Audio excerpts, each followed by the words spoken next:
Hello, everybody. We'll be getting started in just a minute. We want to get started on time, make sure we have enough time to get through all of our slides, and hopefully leave a little bit of time for Q&A. Laura, do you want to go ahead and bring up the first slide of the slide deck for us?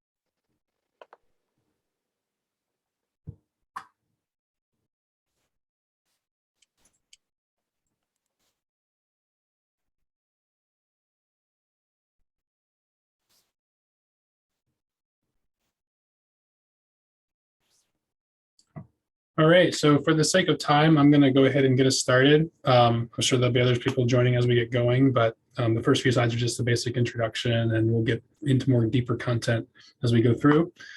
But welcome, everybody. I'm excited to be part of this presentation and this event with conveners.org.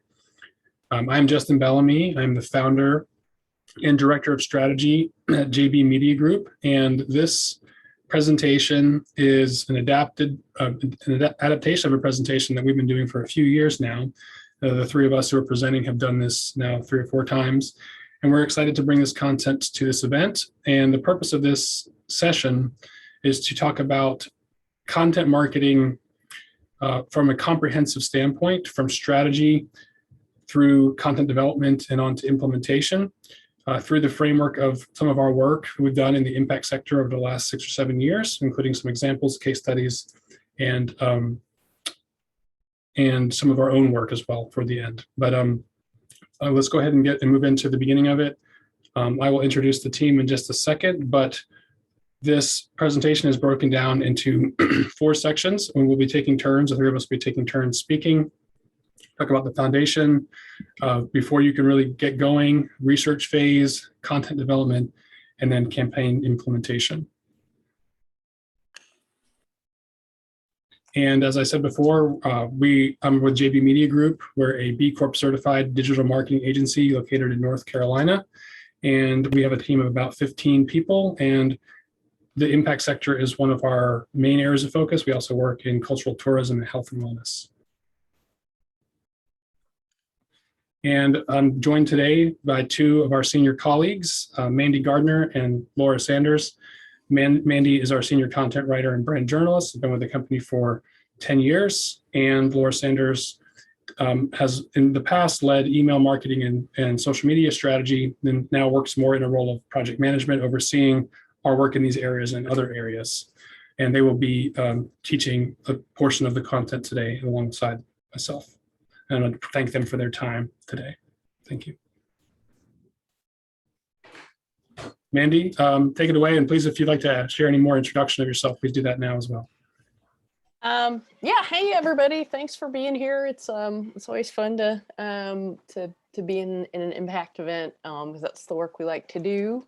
So the foundations part of this presentation is going to sound like, I mean, this slide right here, doesn't this look ridiculously simple? I mean, really, you're going to tell us if we need to have goals, we need to understand our brand identity and our target audiences.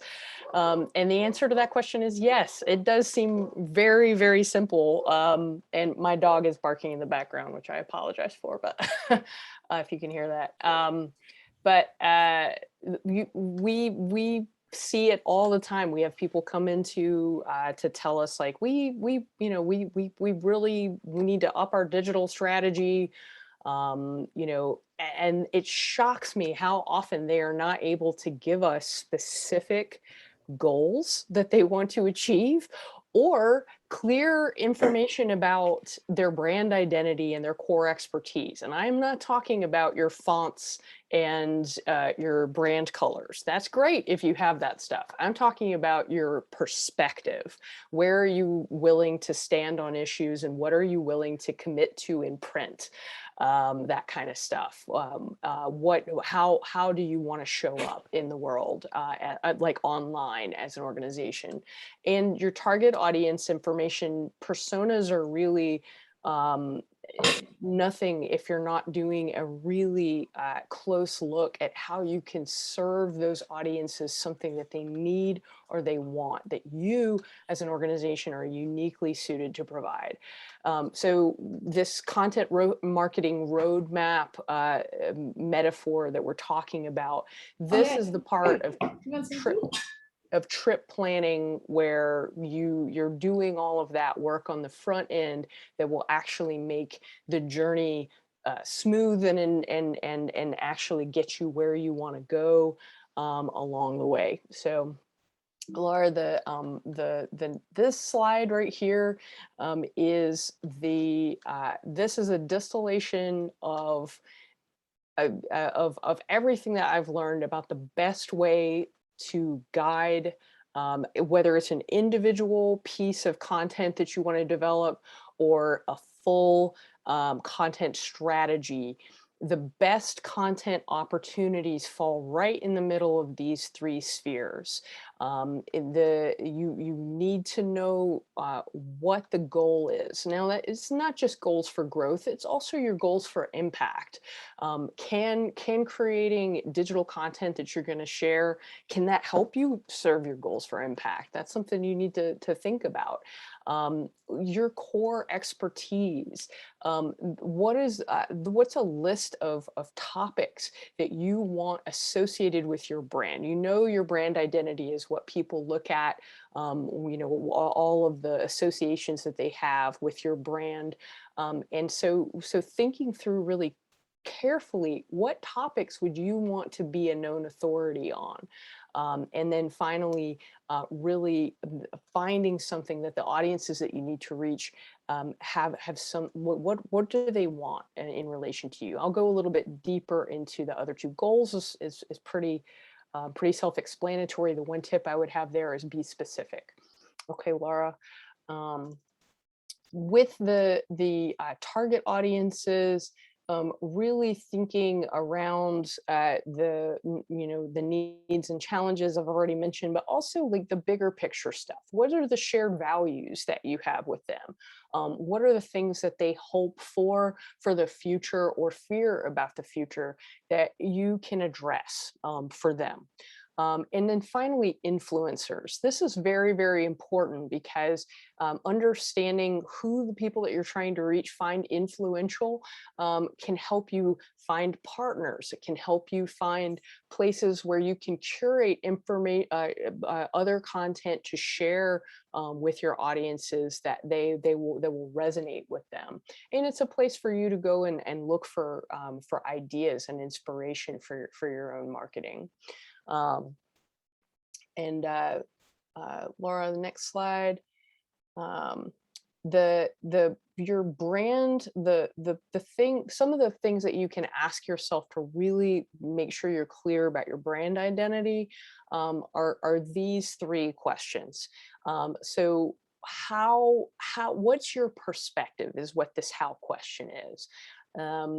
And two, that list of topics that I mentioned earlier, and three, what is really unique about what you provide.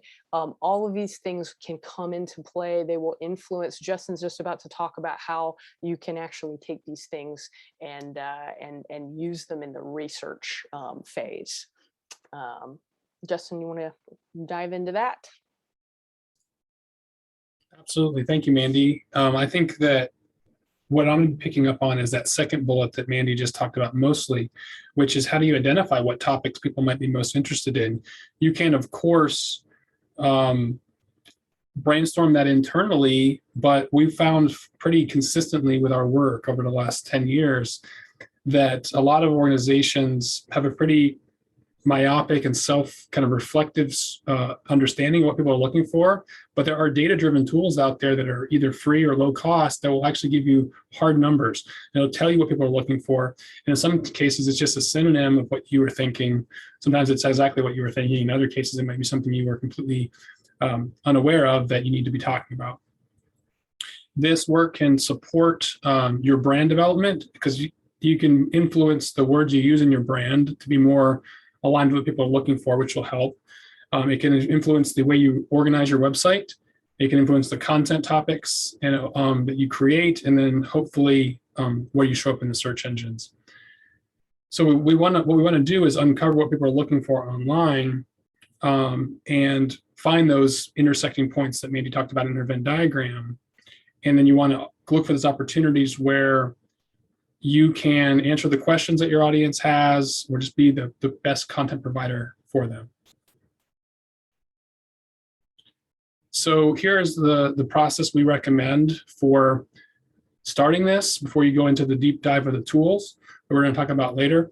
First is brainstorm with internal stakeholders. And if you're an existing organization, we find that the people who talk to customers during the sales process have the best information here. So, or customer service. Those are your best 2 points. If you're an early stage business, then it might be more interviewing prospective customers, interviewing advisors and mentors. But if you're established and have customers and have the sales process, those 2 points of contact are going to be best. Obviously, you want to look at your competitors and other thought leaders, like Mandy mentioned, like influencers. Then you want to use the tools we're going to talk about to expand that list and refine it. And then you're going to want to uncover what people are looking for and why, which is called search intent. We'll talk about that in the next few slides. And you always want to perform the searches in Google that you think you want to show it for. And if you don't see similar content to what you think you want to produce, you probably have the wrong phrase. You might need to think about finding a different one. And we'll talk about that in a few minutes as well.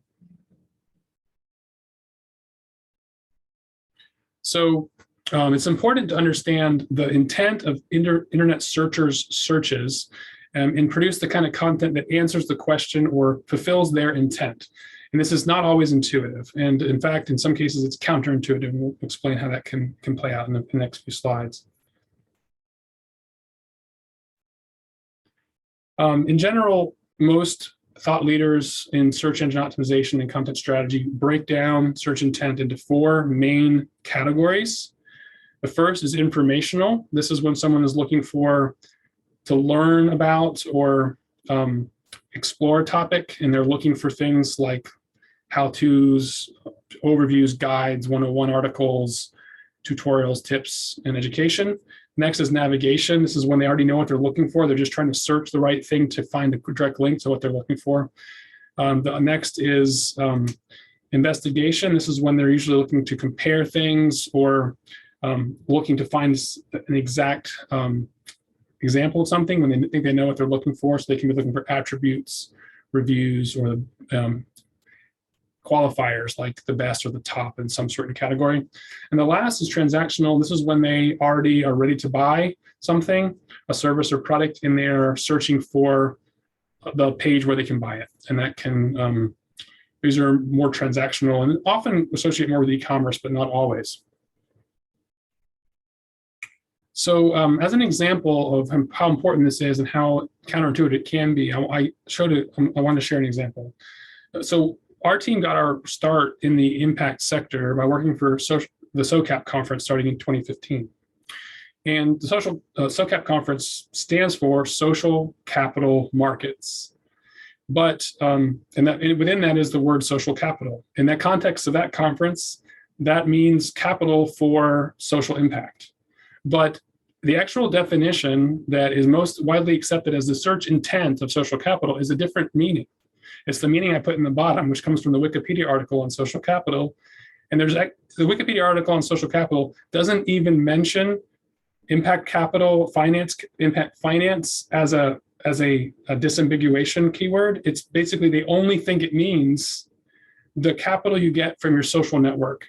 Basically the value of your network, value of relationships. This kind of goes back to like the Malcolm Gladwell content he created years ago for some of his books around the value of your network. Other thought leaders have come up with the same conclusions. but it doesn't have anything to do with money for social impact. So if you're trying to build content around social capital, you will not rank if you are a impact financier, because Google doesn't think that that's what the word is about, and you will be on a dead end path. So doing this kind of work in the beginning and understanding intent, understanding the search end result page, what shows up, will help you steer you in the direction of the right keyword. And it might be just a synonym or something slightly more descriptive. So in order to do that, beyond the brainstorming and sort of research of competitors, we use a variety of tools, including some free ones and some paid ones. The free ones that we use the most often are the Google Keyword Planner. This is a tool that allows you just to search for keywords, and it'll bring up similar keywords and estimated search volumes. We also use some of these other tools for uncovering the most popular thought leadership content on sites like Quora and LinkedIn and Reddit to help us find what people are already talking about. And then on the right-hand side are some paid tools. The ones we use most frequently are Ahrefs, the first one on the list, which is a SEO analytics tool that helps us uncover what words certain sites are already ranking for, both our client sites and their competitors, as well as other research. ClearScope, which is a tool that allows us to analyze actual content on the page. Once we've identified a search intent, we can enter that search intent and a piece of content, and ClearScope will use artificial intelligence and big data analysis to crunch the first 30 results in Google for that search and give us a comprehensiveness score for the page that we're either trying to improve, or the draft in Google Docs of a content piece we're going to publish, or an outline for a piece we want to write. And it'll give us a grade from F to A++, where we're aiming for higher, closer to the A+ range, which means that we have covered all the appropriate subtopics that the existing content on the first 3 pages of Google contain. So we're looking to match or improve upon what's already there. We also use SparkToro, which is a tool that helps us identify which influencers and media outlets are talking about certain topics. BuzzSumo, which helps us identify which content has been shared the most online about certain topics. And Answer the Public, which allows us to identify the most common questions that are asked about a subject matter, which helps create content strategies like blog post ideas and things like that. So a couple of examples really quickly on our research. The first is our keyword research for SOCAP. This is just to give you an example of kind of the data we get back after this research process. It includes, we put things into categories. We just define if they're going to be part of the theme of the site or a glossary of terms. And we also we can identify how many people search for them a month, what position the client is in currently on that keyword, how difficult it is to rank for. And then we can also have the client rank and score keywords to help decide what's more important. In this case, the client give 100 to certain keywords that are really relevant for them and lower grades for things that are not. So we can help make some decisions, because ultimately you can't create all the content about everything.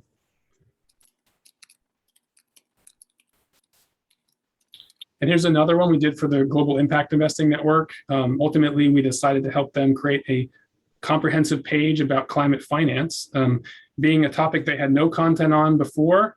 And shortly after the piece was published, they moved into the first page of Google. So they moved from page 9 up to page 1 by identifying this topic, figuring out a comprehensive outline, and then producing a long-form piece on their site.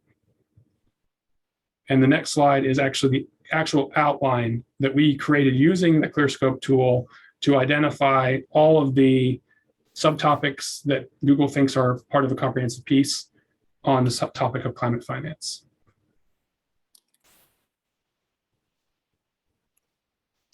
So the actual content creation process itself, once you've done your research and you've got a plan for, okay, these are the topics that we want to write about, this is how we want to support our website, this is how we want to, we want to create pieces that we can share through our newsletter, that we want to share through our social media channels, things like that.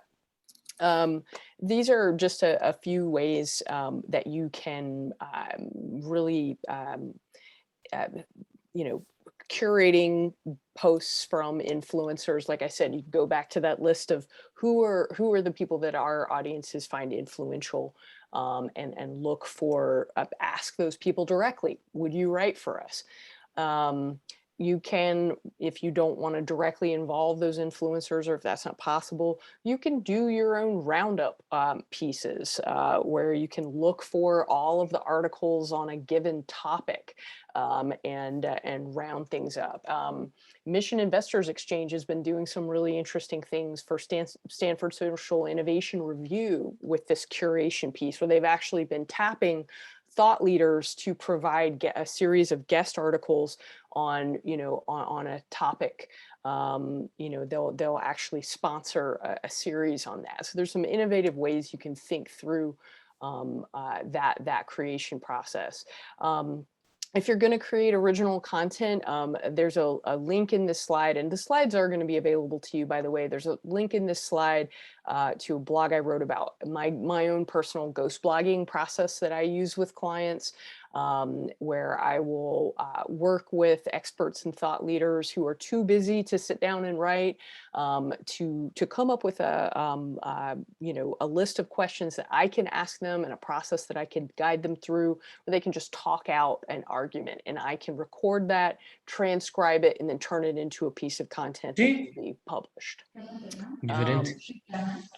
Interviews, you can also do interviews this way as well, and I'll give an example of that in just a moment. Ebooks and guides can also be produced this way as well. I've worked with Justin to help him develop some of his ebooks that he's produced. We'll talk about one example in just a little bit. Repurposing content is something you should always be thinking of.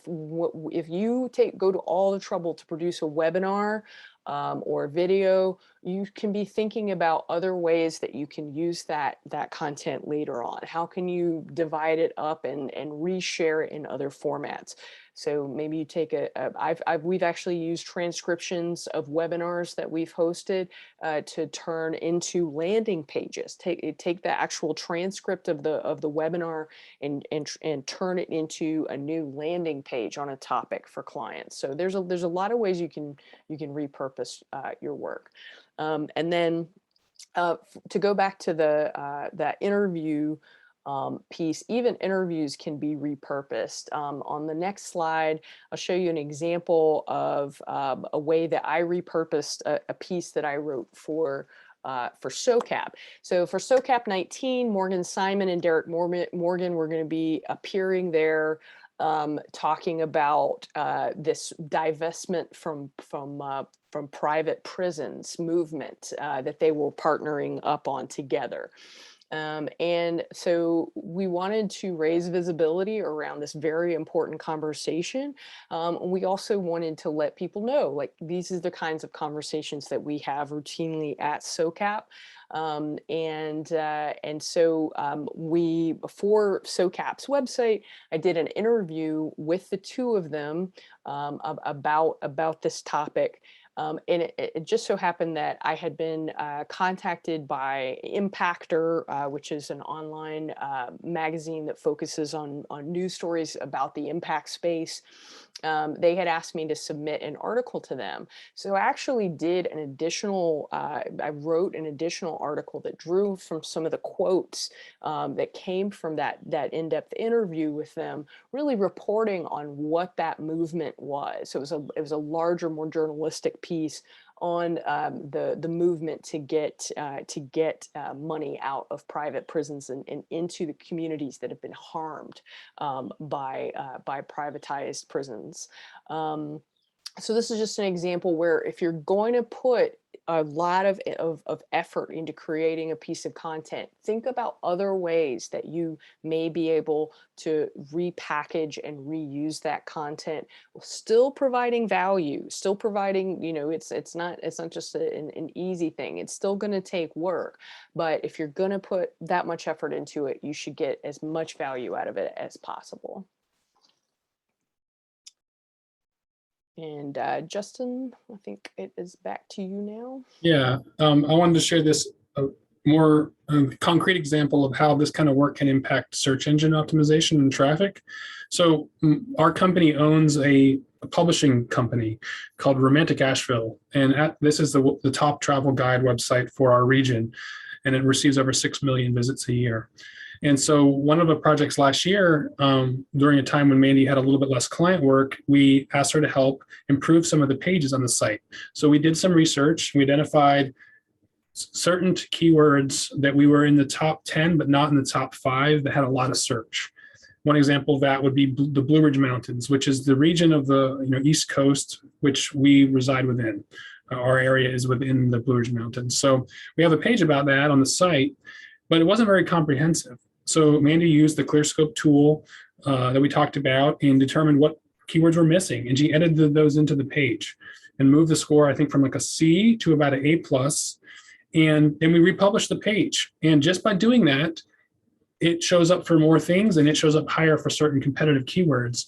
And the impact of that has been about a 76% increase in site entrances to that page or visits, from around 28,000 per year to almost 50,000 per year, before and after that work was done. This was the most successful of the 5 pages she worked on, but others had similar results. And cumulatively, we're looking at probably an extra 100,000 or 50,000 additional visits to the site every year. If we keep doing that consistently year over year, the site traffic will continue to increase.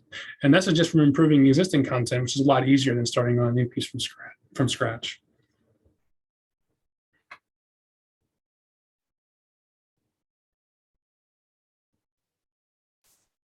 All right, so now that you put all this to creating your content, you want to get it out there to let people see this.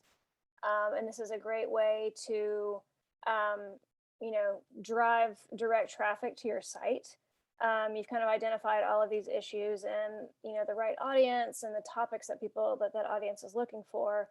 So you want to put that information right in front of their face, make it easy for them to find it.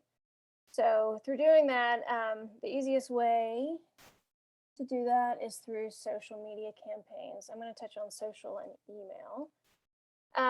So 82% of the US population is on social media. I'm sure everybody is familiar with the various platforms that are available.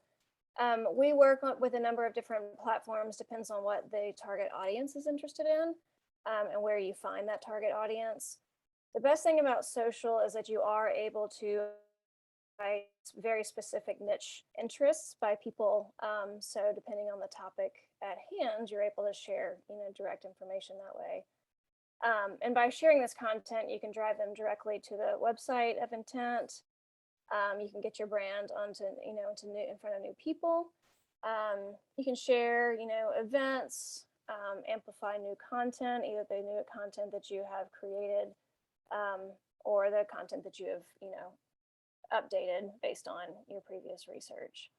And this is done through both paid and organic social practices. I'm sure you guys are probably familiar with this, but paid ads, there's a wide variety and a wide number of options that you can do for this. And also organic is a very successful way of just creating kind of some conversations and creating more more engagement with people through with your brand and your information. So here's a variety of different campaign examples and different types of information that's able to be shared across social channels. This is a number of different clients with over time. A lot of these are, both paid and organic. So, for example, the top row has been a COVID campaign that we've been working on within our region. Can you all hear me? I just got a warning. Okay. So this is just an informational campaign goal, which is get people to get clear information about COVID and access to, to vaccines, access to testing, clear facts, clear information. And this was just a way that we worked in our Western North Carolina region. So this is a lot of brand A lot of this was driving traffic to other sites, so not specifically to one place, but to different places just to get the information that was needed. So this was mainly just information sharing. Here's another example down here about the article that Mandy referenced earlier. So this was through SOCAP, and we were just sharing relevant information that was of interest to the audience of the brand. And then same with the other one. So that was an article that she had shared based on her information related to SOCAP. Ad is just information that was also important to the target audience of SOCAP. And you can also share information that's within your own brand as far as promoting, your own internal documents, driving traffic to your own site, or also, promoting just content that you create over time.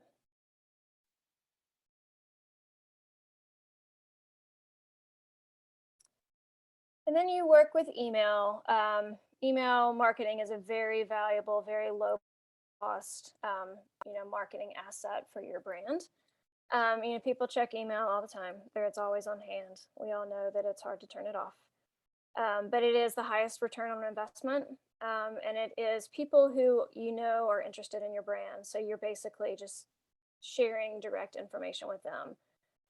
And they're the most likely people to take action. They have opted in to your to agree to your marketing or to agree that they're interested in your content. So it's a very clear, direct way to build your brand and share your information. Here's some examples. There's all different types of formats, all different types of styles of email content. We have been experimenting in both, graphic email content and just text heavy content, and just kind of understanding what different audiences, react better, and, what the conversion rate is like.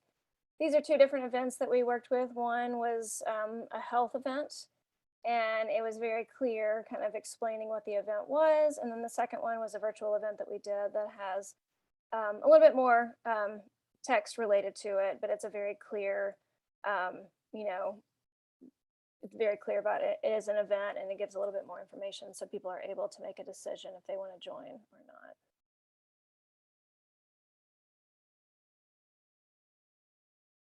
Then another very effective way, since you already have a list of people that are very interested in your brand and what the information that you're sharing, is we have found a lot of success in direct dedicated emails for direct outreach for specific events. We have done many different tests on what the different conversions look like over time, and the sequence and scheduling based on ticket deadlines, event deadlines, just different scenarios. And we have found, for example, with SOCAP, we share for the ticket deadline, as it was leading up to it, we would kind of sequence the emails to, be more like as a nice little friendly reminder that the deadline's coming, and then like a little gentle nudge, and then a very clear, this is your last chance to buy for this price, and then here's why. So a little bit of additional information just to kind of get people over the hump if they have any more questions or hesitation to buy.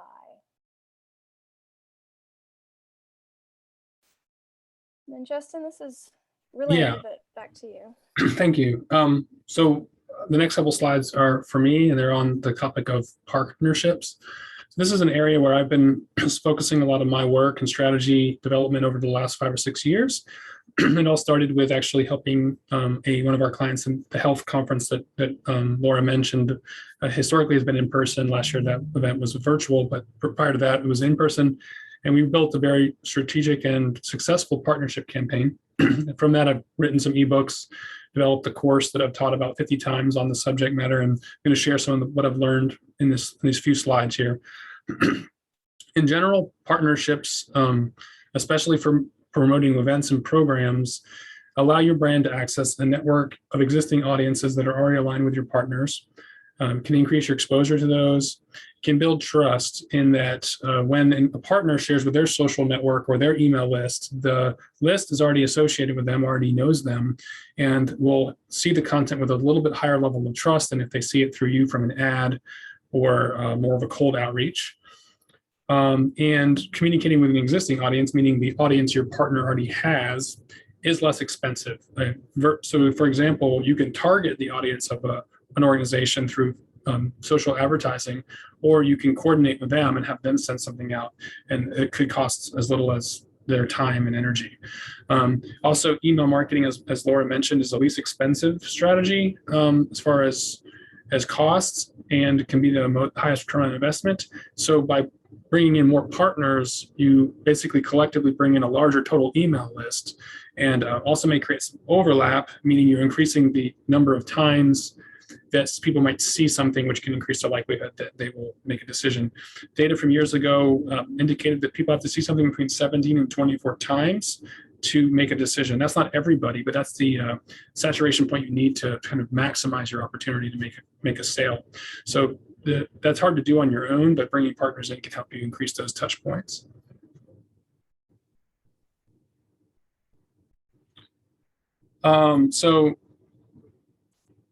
And activating partnership campaigns usually looks like building a campaign, creating the content for the partners, reminding them to send it out, and then tracking the results. This often works best if it's periodic, like once a year when you're launching a new report, a new piece of content, a new program, if you're an accelerator or incubator type of program, or around an event. And over time, this builds your brand's trust. It allows you to work with a variety of different types of influencers, because influencers can be partners in this context. They can be given special access to the event. They can be compensated if that's necessary to promote it, but it can also help you reach their audiences, and they can build the trust across whatever partners you're working with. The most common ways to activating partners in terms of marketing are giving them social media content to share, or giving them email content to share. With social media, you can do a hybrid where you're working with partners and having them do paid promotions, where you actually send them some money, or they commit their sponsorship dollars towards paid social advertising to their own audience. I've seen that to be one of the most successful ways to execute social media advertising, actually, because it's so much less expensive for a partner to reach their own fans, and the impact will be greater because of the trust than you trying to reach them through your own branded paid advertising.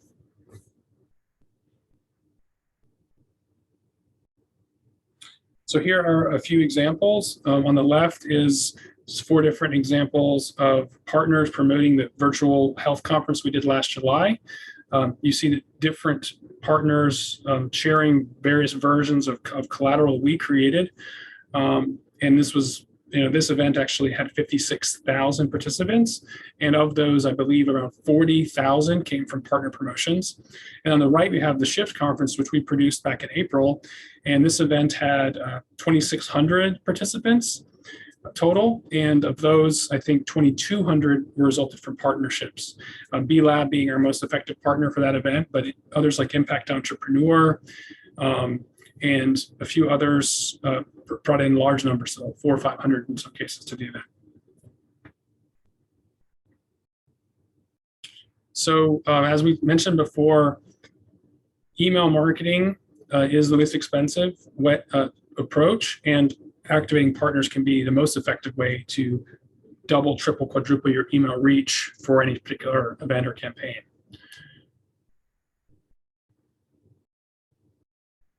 So here's some examples of that.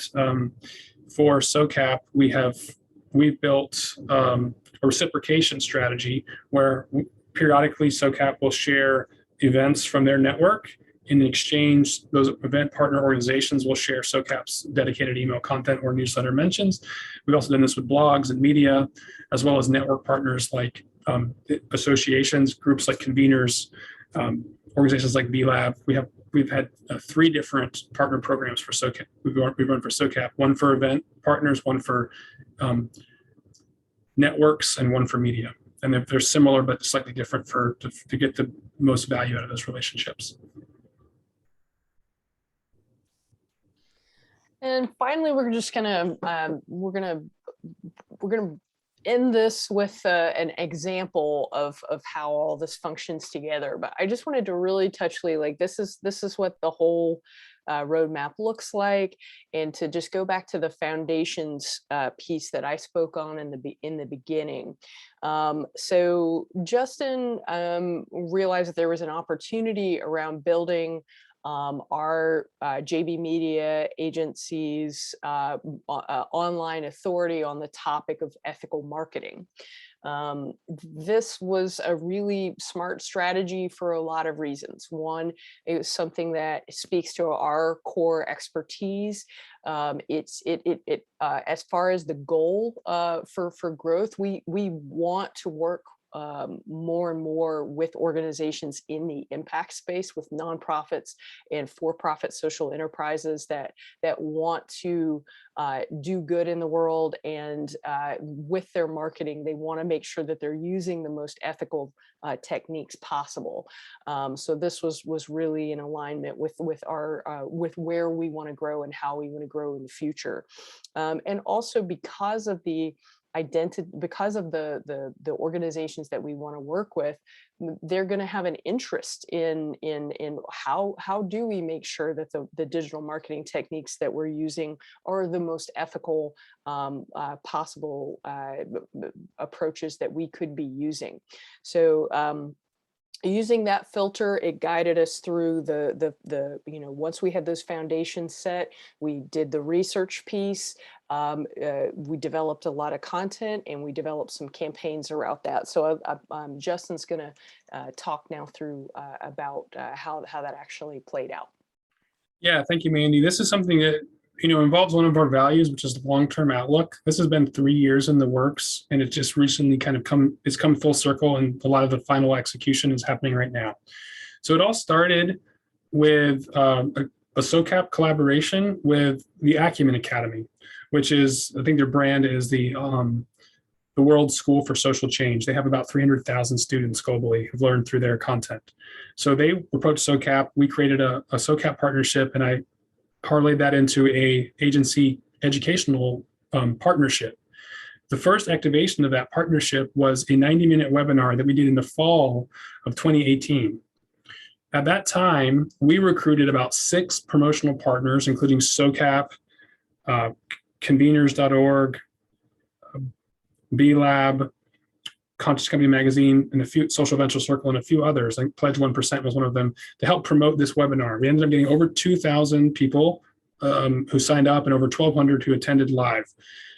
Obviously, the webinar was an opportunity for us to share our expertise, and we did, and it was a success. But we didn't stop there. I took that, the video of that webinar, and I had it transcribed using, I think, an AI transcription service. I also did some hand transcription myself of it, and created a draft of an ebook. I then interviewed 6 experts. That was another partnership opportunity. I actually created relationships with people who I had also had speak at SOCAP through marketing panels I had produced at SOCAP. Mostly people had spoken or who I'd met with through that relationship there, and did 5 long-form interviews and transcribed those. And that became the basis for this ebook.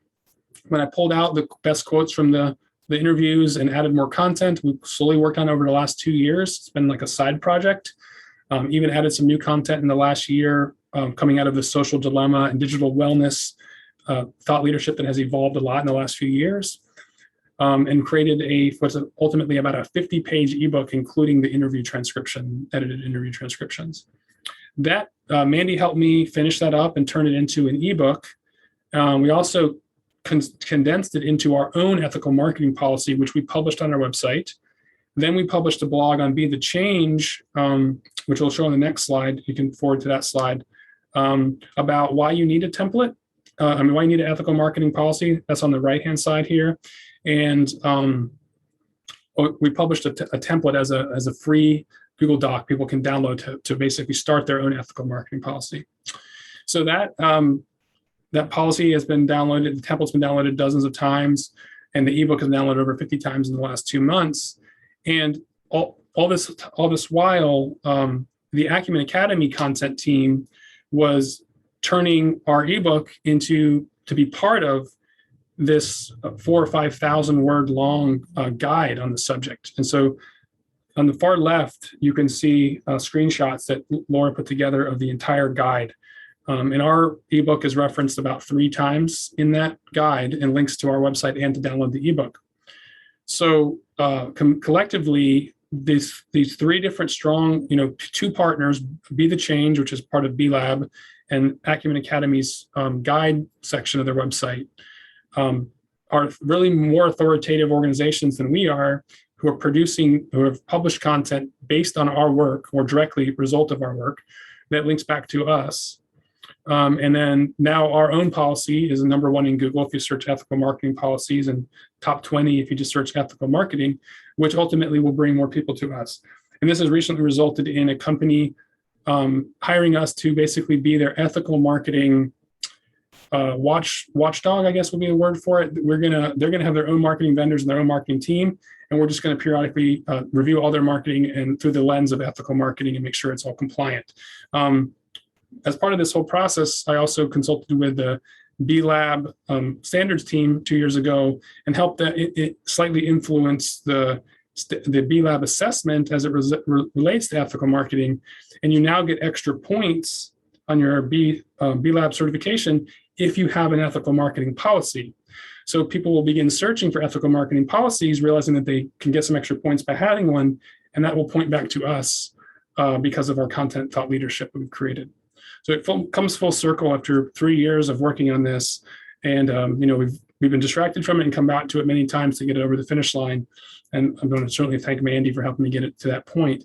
But it's starting to have an impact. It's starting to bring in clients. It's starting to bring in leads, and it's putting us in a position of authority to teach content on the subject and to be part of networking groups and meetups that are focused on the subject as well. Just so you all know too, when you have access to this, these are working links if you want to come in and look at the full pages. There's a lot of really great information in these. And also the previous slide links to the template in our Yeah, and we'll put up a URL here in a minute that has actually all the links to the slides to some of these resources, which will be on one of the last slides. So we've also created a template for kind of capturing your whole plan, starting with your goals, your themes, what you're going to have to change on your website in order to activate your content, your promotional strategy, and your partnership and external promotions. So this template is also available for a link in the resource page we have up on the site, which will have a URL for that in the final slide, 2 slides from now. But this, you can actually get a blank copy of this and start filling it out for your own strategy. Our sister company, which is an online training business, also has a course based on this, which you can go through for $69 a month, where you actually learn all the steps to produce one of these yourself. So here is the course. It's called Content Strategy Roadmap. It aligns with this presentation.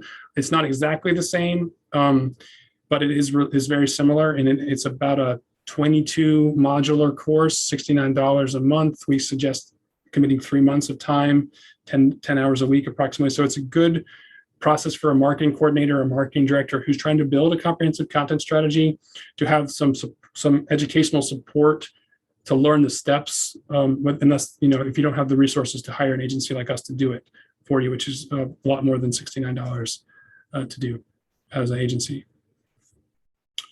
And then the last slide is just our thank you and open up time for some Q&A. I think we have about 10 minutes left. We're right on time. But if you go to our website, jbmediagroupllc.com/impact, it'll take you to a landing page that has our slides. It has the template. It has the link to our ebooks and some of our other previous content as well, other guides and slightly related topics.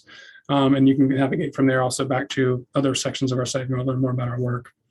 But when they put that up, and then we'll also send the slide deck to conveners in case they have other ways to distribute it through the event. But we have a little bit of time left, so if anyone would like to come off mute and ask a question, or just chat it in, we're here for the next 10 minutes to answer those questions. And thank you both, Mandy and Laura, for working after 5 p.m. to Eastern time to teach this class, and for all y'all for your attention during this class so far. Yeah, we know it's a lot. We know that we basically just, gave you a lot to think about. But each piece of this has little nuggets of insight that can help you in wherever you need the most support. So, and also, our email addresses are there. So if you can't think of a question right now, it looks like Christina is raising her hand. So I will pass that over to ask your question, but feel free to email us directly also if you have questions for us. Christina, did you want to ask a question? Yeah, in a lot of the work that we're doing around climate and social issues, you're in a wicked problem space. And I've found I've kind of been in that content creation, marketing position kind of by default on my very small team. And I have a hard time really understanding the level of ecological or systems literacy to speak to. And I'm wondering if you have any sort of actual content advice for speaking to audiences that may be interested in a clear topic around climate or health, or one of the challenges that we're facing, the abundant challenges we're facing. Yeah, but how to do it clearly without losing one group or boring the other. Yeah, that is a tricky situation, because if you're speaking to different audiences that have different levels of understanding about a topic, I mean, some of that maybe I don't know exactly like how you're delivering that content to these audiences, if it's just like a blog on your website, or if you're doing some targeted outreach to specific audiences. If it's the latter, if you are able to do some specific outreach, like if your email newsletter is sort of segmented in a certain way that you can reach different audiences, then it may be that you do need to produce different levels of content. But trying to speak to experts and also people who are new to a topic is going to be really, really hard. Also, what I would say is you can look at, if you're in the research phase, when you are looking to see what's already been published online and what questions people are asking about these topics, oftentimes Google will deliver a wide variety of intents for a search term, and there'll be additional questions asked. And sometimes just from really analyzing what comes up in a Google search result, you will be able to see how different audiences are asking that question, because Google is trying to provide enough answers in that top 10 results that whoever is searching will be able to find one answer to what their actual intent. So you can look at that and see kind of like how other organizations are already covering these, and then sort of map thinking about your audiences and the different personas that you have and the different phases of the journey that they're on in coming to your organization for solutions. You can think about where is it going to provide the most value to your organization to speak to a particular audience and provide them the information that they're looking for. Like it sounds like you were in a small organization, you got a lot on your plate. So I would say prioritize it according to the most important goals for the organization, and think really about those most critical audiences that you need to reach. If it's a high effort piece of content that's going to really build your authority with other influencers, and you need to speak to that expert level, then maybe that's where you need to put your interest. If it's more, we just need to we just need to get broader audiences coming to us, then you'll know it's the latter. Justin and Laura, I don't want to, you please. Yeah, jump I in. have two suggestions, both of which may be more content development work than your organization can bite off. But I've been consuming a lot of content on YouTube about fitness, and I recently saw a piece of content that I thought was extremely well done.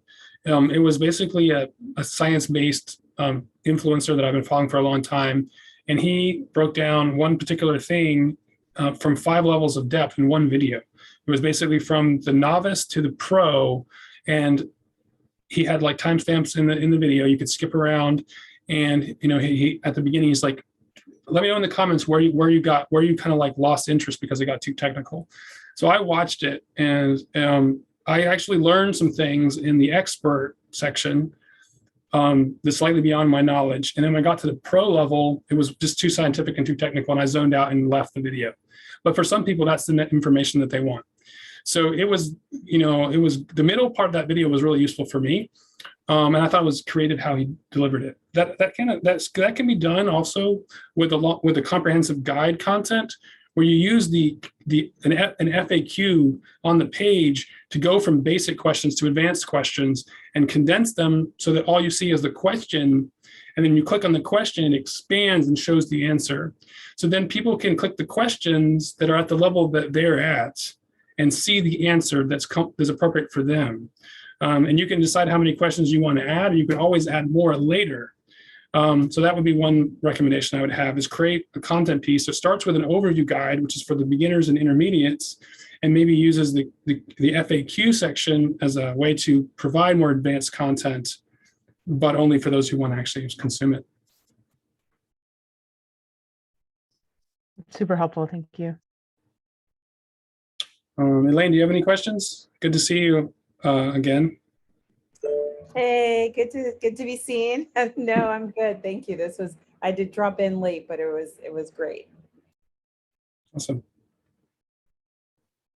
Yeah, I can just kind of reiterate too what what Mandy was saying, just kind of going back to the content topic overall. I think we didn't really touch on this in the email section, but I feel like email segmented lists are super important, especially for the more in-depth content.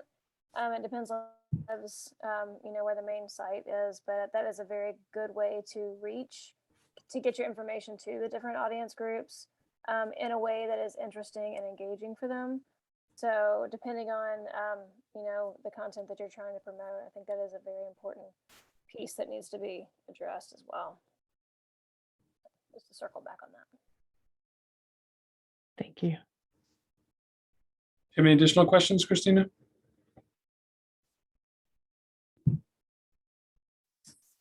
I guess this is a really specific one, but we're building a tool for group-to-group collaboration and coordination, for cross-group coordination.